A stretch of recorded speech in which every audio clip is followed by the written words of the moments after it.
Hello dear students, कैसे हैं आप सब। आई होप आप सब बहुत अच्छे होंगे, आपकी फैमिली में भी सब लोग बहुत अच्छे होंगे। मोस्ट इंपॉर्टेंट आज का ये वीडियो होने वाला है जस्ट बिकॉज आज मैं आपको बताऊंगी कि भाई यूपीसी नेट में आपका कट ऑफ कितना रहने वाला है। भाई एग्जाम देने जा रहे हो, किस तारीख को आपका पेपर है, तो ये तो पता होना चाहिए कि एक्चुअली में मुझे इतने क्वेश्चन करने ही करने हैं जिससे कि मुझे मेरा ड्रीम कॉलेज मिल जाए। अगर ड्रीम कॉलेज लेना है तो ये वीडियो अंत तक जरूर देखिएगा, आपके लिए बहुत ही महत्वपूर्ण होने वाला है आज का ये वीडियो। सबसे पहले मैं आपको बता दूं, मैं आपकी मेंटोर साक्षी राजपूत आपके लिए इसी प्रकार की वीडियोस लेके आती रहती हूं।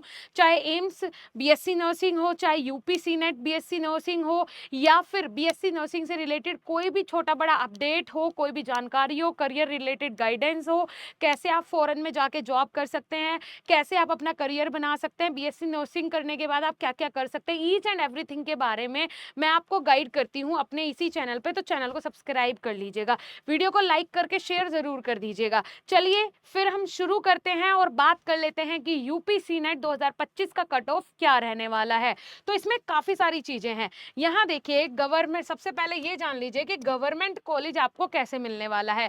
गवर्नमेंट कॉलेज का कट ऑफ क्या रहेगा, आज हमारी फर्स्ट प्रायोरिटी यही जानना है कि गवर्नमेंट कॉलेज कैसे मिलेगा और उसका कट ऑफ क्या रहेगा। मैं आपको प्राइवेट कॉलेजेस के बारे में बताऊंगी, ऐसा नहीं सिर्फ गवर्नमेंट कॉलेज के बारे में हम बात करेंगे, प्राइवेट के बारे में बात करेंगे, जनरल का क्या रहेगा, ओबीसी का क्या रहेगा, एससी एसटी का क्या रहेगा, फिजिकल हैंडीकैप जो पर्संस होते हैं, जो बच्चे होते हैं, उनका क्या रहेगा। ईच एंड एवरीथिंग के बारे में आज हम डिस्कस करेंगे, बात करेंगे, पॉइंट टू पॉइंट आपको बताऊंगी। दिमाग में सेट कर लीजिएगा, एग्जाम देने जा रहे हो, अगर ड्रीम कॉलेज चाहिए तो ये वीडियो आपके लिए एक लाइफ चेंजिंग वीडियो हो सकती है। सारी जानकारी आज के इस वीडियो में मैं आपको देने वाली हूँ, बहुत महत्वपूर्ण वीडियो है। तो चलिए सबसे पहले ये जान लेते हैं कि भाई जैसे हम यूपीसी नेट की बात कर रहे हैं, ठीक है, तो इसमें कट ऑफ सबसे इंपॉर्टेंट है। कट ऑफ क्यों इंपॉर्टेंट है, सबसे इंपॉर्टेंट बात, तो बेटा कट ऑफ इसलिए इंपॉर्टेंट है हमारे लिए जानना क्योंकि लास्ट टाइम जो पेपर हुआ था ना पिछले साल, वो 200 नंबर का था। 2024 में जो पेपर हुआ था तो वो 200 नंबर का था, और अब जो पेपर हो रहा है वो 120 नंबर का है। तो ना तो मेरे को पता है कि फाइनल कट ऑफ क्या रहने वाला है या उसके लगभग रहेगा, ठीक है, हम एक अंदाजा लगा रहे हैं और हम आपको मैक्सिमम ही बता के चलेंगे कि इतना तो ले आना, तो आपको एक बेस्ट कॉलेज मिल जाएगा। उससे थोड़ा बहुत हल्का लिटिल बिट अगर कम भी आ जाता है तब भी कॉलेज आपको मिल जाएगा, एक अच्छा गवर्नमेंट कॉलेज मिल जाएगा। तो सारी चीजें आज मैं आपको बताने वाली हूँ, एक प्रेडिक्शन है, ठीक है, हम बता सकते हैं सिर्फ, लेकिन एक्चुअल में क्या होना है वो तो जब इस बार का रिजल्ट आएगा 2025 का, तभी हमें फाइनल पता चलेगा। ठीक है जी, चलिए, लेकिन जो प्रिडिक्शन की गई है वो एकदम एक्यूरेट है, एकदम एग्जैक्ट है, तो इन चीजों का बहुत अच्छे से आप लोगों को ध्यान रखना है। अब मेरी बात ध्यान से सुनो बेटा, यहाँ पे जानना जो हमारे लिए बेहद जरूरी है कि अगर गवर्नमेंट कॉलेज के कट ऑफ की बात करूं, इसमें जो है वो केजीयूएम नहीं है, ठीक है, इसमें जो आपके गवर्नमेंट कॉलेज हैं उनके बारे में हम बात कर रहे हैं। तो उनमें से सबसे पहला अगर बात करें तो जनरल कैटेगरी के लिए 90% कितने होने चाहिए, जनरल कैटेगरी के लिए आपके 90 से ऊपर नंबर आने चाहिए। 120 में से कितने में से बेटा, 120 में से आपके कितने मार्क्स आने चाहिए, 90 मार्क्स आने चाहिए। अगर जनरल कैटेगरी से हो, एक अच्छा सरकारी कॉलेज चाहते हो, तो 120 में से 90 नंबर लेके आने ही पड़ेंगे। ओबीसी वाले हो 85 नंबर लाने पड़ेंगे, बल्कि 85 प्लस, ये प्लस बात हो रही है। फिर ईडब्ल्यूएस वाले हो 80 से ऊपर नंबर, एससी वाले हो 80 से ऊपर नंबर, एसटी वाले हो 72 से ऊपर नंबर, फिजिकली हैंडीकैप हो 60 से ऊपर नंबर।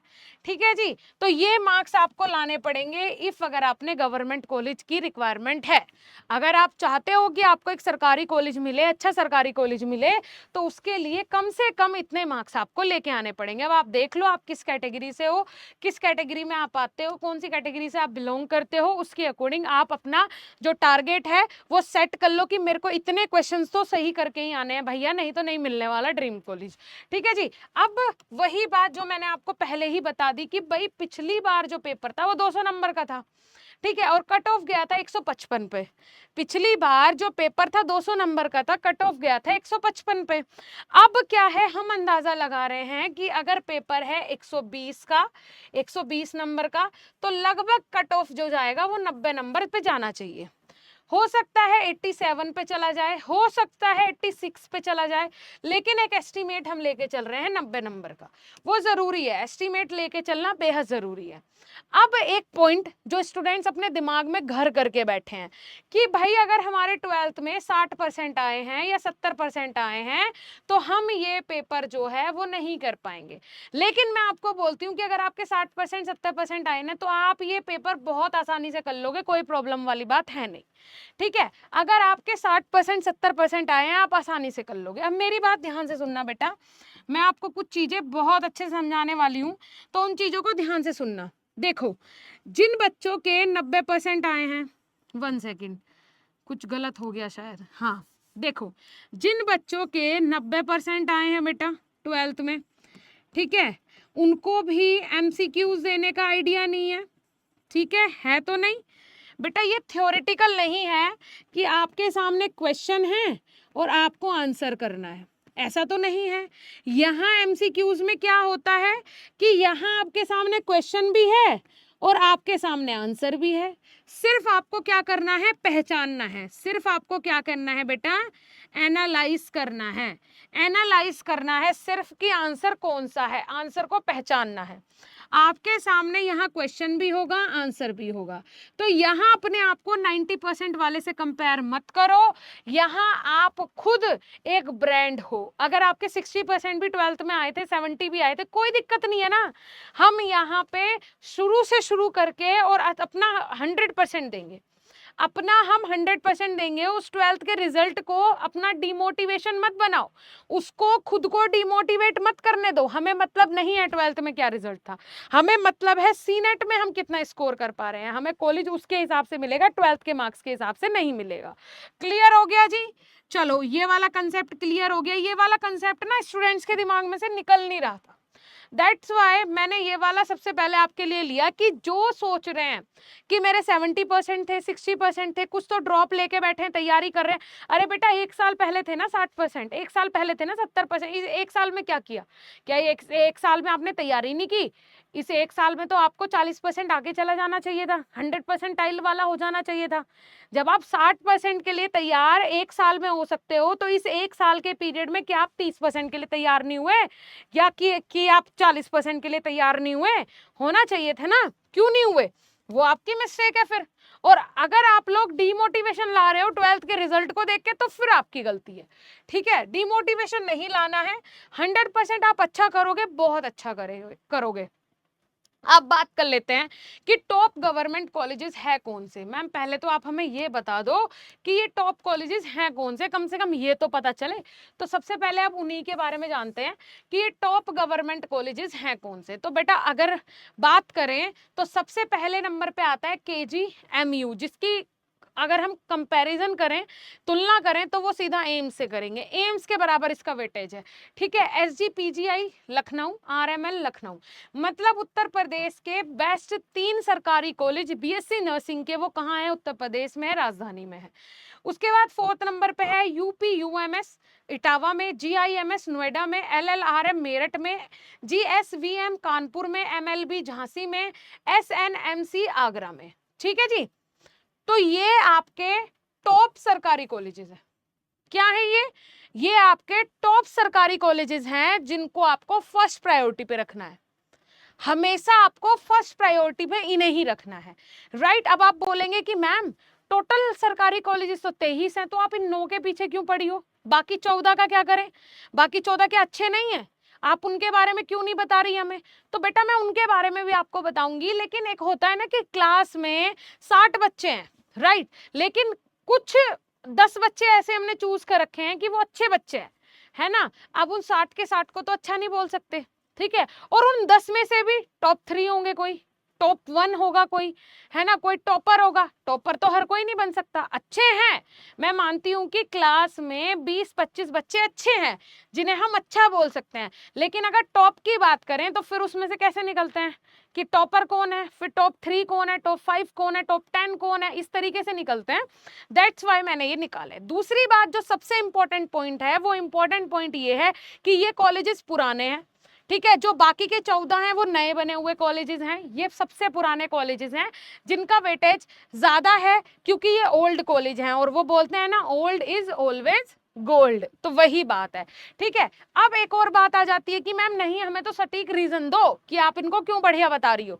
तो सबसे बढ़िया तो मैंने आपको यही बता दिया कि भाई ये ओल्ड कॉलेजेस हैं, ठीक है, बेस्ट कैंपस है। जो ये KGMU है ना बेटा, 90 नंबर पे भी यहाँ एडमिशन नहीं मिलेगा, ये बात आप मेरे से लिख के ले लो। यहाँ एडमिशन लेने के लिए कम से कम 98 और 100+ मार्क्स चाहिए जनरल कैटेगरी वालों को, तब जाके KGMU मिलेगा।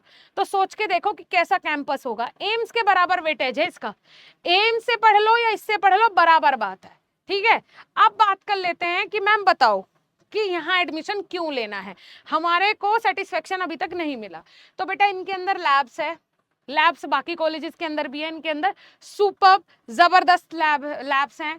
इनके हॉस्पिटल्स बहुत अच्छे हैं, बेस्ट फैकल्टी है, लाइब्रेरी बहुत अच्छी है, बेस्ट कैंपस है। वो मैंने आपको बता दिया कि भाई ये KGMU है ना, कैंपस सबके अच्छे हैं, लेकिन इस कैंपस को अगर आप 10 दिन तक भी लगातार घूमते रहोगे ना, तब भी पूरे कैंपस को सही से नहीं घूम पाओगे, नहीं समझ पाओगे। ठीक है। इतना बड़ा कैंपस है, सोच के देखो अब, है ना। इनके अंदर MBBS, जितने भी ये सारे कॉलेजेस मैंने बताए, इनके अंदर मेनली MBBS चल रहा है। और आप MBBS वालों के साथ लाइब्रेरी भी शेयर करोगे, कैंटीन भी शेयर करोगे, है ना, प्लेग्राउंड भी शेयर करोगे। सुबह घूमना होगा तो वॉकिंग के लिए एक पूरा कैंपस है, उसमें MBBS वाले भी होंगे, आप भी होंगे, अच्छी बॉन्डिंग हो जाएंगी। तो जो दोस्त भी बनेंगे वो कौन बनेंगे, डॉक्टर्स बनेंगे। सोच रहे हो आप, समझ रहे हो। इसीलिए मैं आपको बोल रही हूँ कि ये कॉलेजेस जो हैं बेस्ट हैं, आप इनको अपनी फर्स्ट प्रायोरिटी में रखें। ठीक है जी। चलिए उसके अलावा रिमेनिंग 14 कॉलेजेस की बात कर लेते हैं, वरना आप लोग घबरा जाओगे कि मैम अगर 14 कॉलेजेस में एडमिशन हो गया तो क्या वो बेकार है। तो बेटा बेकार नहीं है, आप बात को समझ नहीं रहे हो, बेकार नहीं है, ये भी बहुत अच्छे कॉलेजेस हैं, बहुत अच्छे कैंपस हैं, हाई क्लास फैकल्टी है। बस उनको वेटेज इसलिए दिया जाता है क्योंकि वो पुराने कॉलेजेस हैं और ये नए बने हुए कॉलेजेस हैं, बस इसलिए वेटेज ज्यादा दिया जाता है। राइट। ये जो हैं ये वाले कॉलेजेस, कोई 2 साल पहले बना, कोई 3 साल पहले बना, कोई 4 साल पहले, 5 साल पहले, 6 साल पहले, मैक्सिमम 6 ईयर ओल्ड कॉलेजेस हैं सारे। बाकी जो वो कॉलेजेस हैं वो लगभग 15 साल 20 साल पुराने कॉलेजेस हैं। अब मेरी बात ध्यान से सुनना कि यहाँ ये कॉलेजेस जो 14 कॉलेजेस हैं कहाँ कहाँ कौन कौन से जिले में है। गौतम बुद्ध नगर में है, शाहजहानपुर में है, गोरखपुर में है, अयोध्या में है, बस्ती में, प्रयागराज में, कन्नौज में, फिरोजाबाद में है, बदायूं में है, औराई में है, बिराहिच में है, शाहजहानपुर में है, सॉरी सहारनपुर में है, अंबेडकर नगर में है और कानपुर में है। ठीक है जी। इन जिलों में ये कॉलेजेस हैं। इन कॉलेजेस में भी एडमिशन मिलना कोई आम बात नहीं है। इन कॉलेजेस में भी अगर एडमिशन हो जाता है तो अपने आप में बहुत बड़ी बात है, अपने आप में बहुत बड़ी बात है अगर इन कॉलेजेस में भी एडमिशन मिल जाता है। बट आप प्रायोरिटी में उनको रखना, फिर अगर यहाँ एडमिशन हो जाता है तो वेल एंड गुड है। ठीक है जी, कोई दिक्कत वाली बात नहीं है। क्लियर हो रहा है। चलिए अब KGMU की जैसे मैंने बताया था कि कम से कम 98 या फिर 100+ ही इसकी मेरिट होने वाली है। तो वही बात है कि कट ऑफ जो जाएगा वो KGMU का, अगर जनरल कैटेगरी की बात करें, 100 से ऊपर नंबर लाने पड़ेंगे जी। सोच के रखो कि मैं 100 से ऊपर नंबर लेके आऊंगा तब जाके मुझे KGMU मिलेगा, अगर जनरल में हो। OBC में हो 90+, EWS में हो 85+, SC में हो 85+, ST में हो 76+, और फिजिकल हैंडीकैप हो तो 65+ आपको मार्क्स लाने होंगे, तब जाके आपको KGMU मिलने वाला है जी। ठीक है। क्योंकि KGMU कोई आम यूनिवर्सिटी नहीं है भाई, अपने आप में बहुत बड़ी बात है KGMU में एडमिशन लेना। ठीक है। अब बात कर लेते हैं टॉप प्राइवेट कॉलेजेस के बारे में कि अगर कोई टॉप क्लास प्राइवेट कॉलेज है तो वहाँ एडमिशन के लिए अगर हम जनरल कैटेगरी से हैं तो कितने मार्क्स लाने होंगे, 80 से ऊपर मार्क्स लाने होंगे, तब एक टॉप प्राइवेट कॉलेज में एडमिशन मिलेगा। OBC में 75 से ऊपर, EWS वालों को 70 से ऊपर, SC वालों को 70 से ऊपर, ST वालों को 65 से ऊपर। ठीक है। और फिजिकली हैंडीकैप जो हैं वो 60+ और 55+ भी अगर उनके मार्क्स आ गए तो उनको एक टॉप प्राइवेट कॉलेज मिल जाएगा, कोई भी दिक्कत वाली बात है नहीं। ठीक है जी। चलिए, thank you so much dear students. Video को लास्ट तक देखने के लिए आप प्ले स्टोर से जाके बीएसपी साइंस का ऐप डाउनलोड कर सकते हैं, जहां पे हम आपको बहुत ही अच्छे तरीके से Hindi and English both material में पढ़ाई करवाते हैं, बीएससी नर्सिंग के हर एक सेमेस्टर की। वहां पे मैं आपको फर्स्ट सेमेस्टर का कम्युनिकेटिव इंग्लिश और थर्ड सेमेस्टर का अडल्ट हेल्थ एंड ऑर्गेनाइजेशन पढ़ा रही हूँ। तो जाके एक बार विजिट करें, देखें, अगर आपको अच्छा लगे तो कोर्सेज में ज्वाइन